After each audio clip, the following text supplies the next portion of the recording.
on. I went. I'm kind of doing. I need to get to 30 to see it. Yeah, the abilities work at 30. Yeah. I think she needs duration, but I'm not sure. Anyways. But, so... Of all these things that we've been talking about, I think one of the fair questions, though, is why would people put themselves through all this attention, all this scrutiny, all this hassle? Like, why throw themselves out in the limelight? Right. I mean, the kind of the direct answer obviously is it's a great way to get kind of get attention, to get known. Mm-hmm. I mean, if you look at a lot of the game devs, I guess look at the early days of indie. When somebody had a kind of a hit pretty early, they got a lot of notoriety, a lot of attention for it, and then then they were able to kind of parlay that into other games. I guess I mean, not to say that it was like their subsequent games only succeeded because they had an initial success, but it became easier to pitch that game. I think you could look at probably the example that comes to mind right away is Ed McMillan, who worked on Super Meat Boy and then basically worked on Binding of Isaac. True. Speaking of Binding of Isaac, Mom's Disappointment just joined their squad, so. Wait, what? And Mom's Disappointment, Binding of Isaac, the whole plot is Isaac's fighting against his mother. Right. Oh, that's a character now? No, well, in our squad, Mom's Disappointment is one of the squad. Oh, okay. Yeah. I was very confused for a second. Yeah, for a second. I mean, for life, but more confused momentarily. Okay. Right. Okay. I'll grant you that.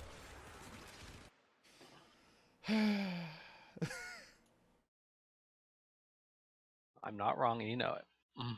Nope.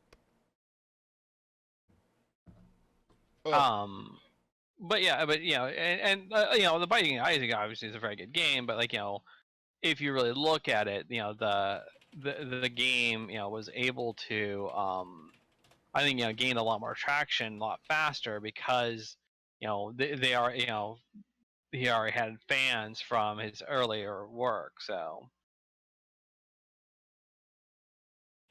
and this is the big thing is if you can basically get celebrity and then parlay that into other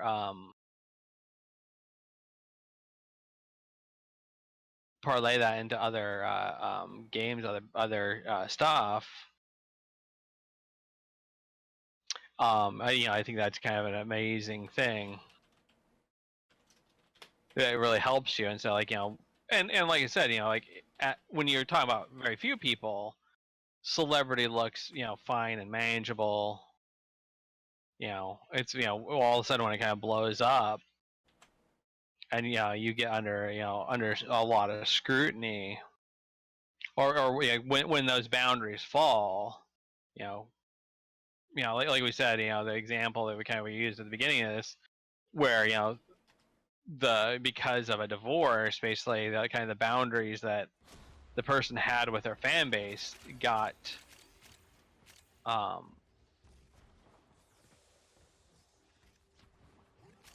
the boundaries the person had with their fan base suddenly collapsed, and a lot more of their life suddenly became under scrutiny than they had before. Right. A lot.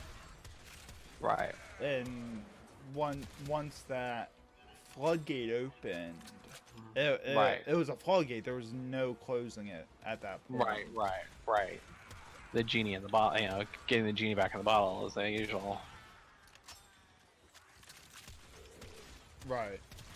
And like when something comes out, when you did something unacceptable or previous in your life and that comes out, it can ruin the momentum that you had going. Right. Something comes out and especially if you're not necessarily well versed in PR, you don't have ironically enough, it's it's kind of the mid-range people that kind of get, fall prey to this the worst because, celebrities kind of get in the news all the time for a lot of kind of embarrassing things, but at a certain point, they hire PR people and they don't have to worry about. I mean, I guess not necessarily don't have to worry, but they have other people. They have people to handle when things gotta go crazy in their own life. Yeah, I mean, you can look at any A-list celebrity. Right. They're going to be accused of things of cheating on their spouse or whatever. Having a pet monkey that's confiscated by Canada. Right. That's fine. But they have people whose job it is to basically deal with this. Deal with the kind of consequences of this. And even if they have criminal allegations against them, for like an A-list star, they'll get leniency just because of who they are. Right. Well, I mean, I more thinking about looking at more looking at the consequences, where kind of the mid-range person gets accused of cheating on the wife. Everybody and their sister kind of weighs it on social media about how horrible a scumbag you are. You lose hundreds of thousands of subscribers in the course of a couple days. Right. Whereas you look at Hollywood stars, it's almost a script that they follow when they get caught doing something bad. That they I regret my decisions. It was wrong of me. I hope to do better by you. Right, exactly. If you've been paying attention, all you kind of get that sort of, you understand that sort of. You can almost recite the speech, yeah. Yeah. You hear it enough times. All you have to do is just think, what's the most vague statement I can make to carry my sentiment, or to make it sound like I'm not a bad person. Right. Without actually admitting any wrongdoing for legal reasons. Right. I had a thought and I lost it. Oh, big surprise. Oh, fuck off. Wow, you know what? I like this point in our relationship where I don't even have to say anything. You just know and castigate yourself. I mean, this is. I like this. This is good. Keep on going. All the satisfaction and none of the work. Oh my god. I mean, I didn't even get a word in there. You did bad.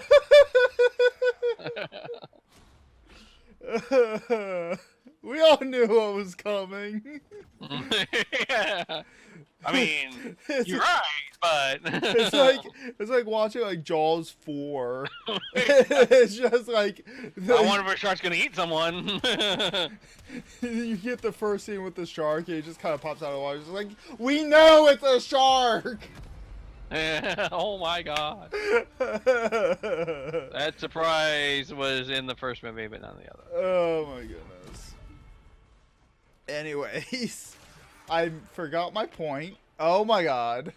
Again, I forgot my point. It happens. Oh, this is gonna be so much fun editing later. Anyways, there's a statistical point of popularity where you reach the point of no breaking, where no matter what you do, how bad it gets, you'll always have enough fan base to bounce back off of. I believe that. And even I mean, like Michael Jackson is a really good example of that kind of celebrity. Right. He's like the full extreme of celebrity for that example. Right. Um, where even if you have to kind of lay low for years, Right. eventually, if you have enough of a strong enough of a core audience, they'll stay with you no matter what story they hear about you, no matter what they did, no matter what you do, they'll stick through with you. Eventually, that audience will grow again because Right. You got that, and you got the base that. Right. you have enough It's small easier. little voices to cast enough Right. doubt. Or it's easier to like say you have 1 million fans and you lose half of them, you still have 500,000 people Listening to you. Yeah. Yeah. You're right. And like nothing's popular like popularity basically. Right.